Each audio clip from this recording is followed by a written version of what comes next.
You are listening to Viewpoints from PlaceCloud.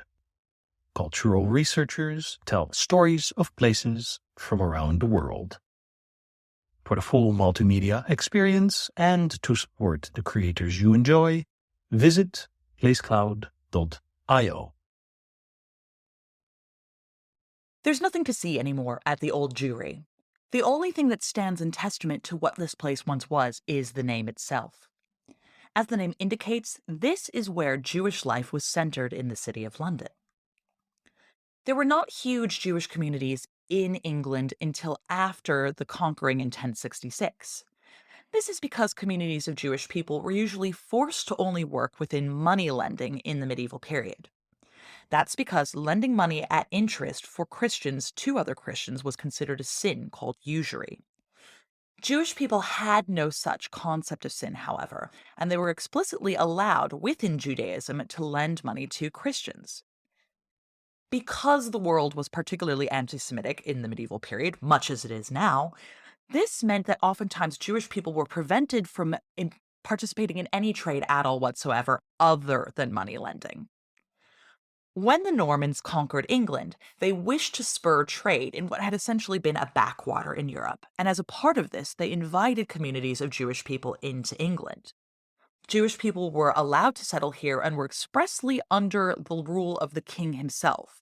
That meant that they couldn't be tried in regular courts, they could always appeal to the king about particular things, and they enjoyed particular tax breaks. They only paid royal taxes as opposed to anything else. A thriving community of Jewish people then set up in London. Because London was very important in terms of trading wool and a center for commerce in that way, there were a lot of people who wished to be lent money, and the Jewish population there allowed that to happen.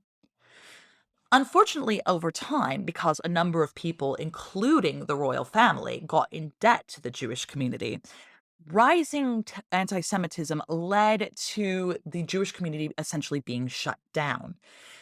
Jewish people were prevented from traveling. They were prevented eventually from even lending money. And in a world where you were not allowed to have any job other than lending money, when you were suddenly prevented from lending money, that meant that there was nothing that you could actually do to survive. By 1290, King Edward I of England gave out what we call the Edict of Expulsion. In it, he forced all Jewish people to leave England entirely. There were a series of pogroms as a result of this, and Jewish communities were burnt to the ground, and all Jewish people who survived were forced to leave the kingdom. They would not be allowed back into the kingdom until Oliver Cromwell takes over. This is for another particularly anti-Semitic reason, which is that particular Christians all believe that Jewish people are necessary at the apocalypse because they need to all convert to Christianity in order for the end of the world to happen. So even when Jewish people are allowed back into England in the early modern period, it's still for anti-Semitic reasons.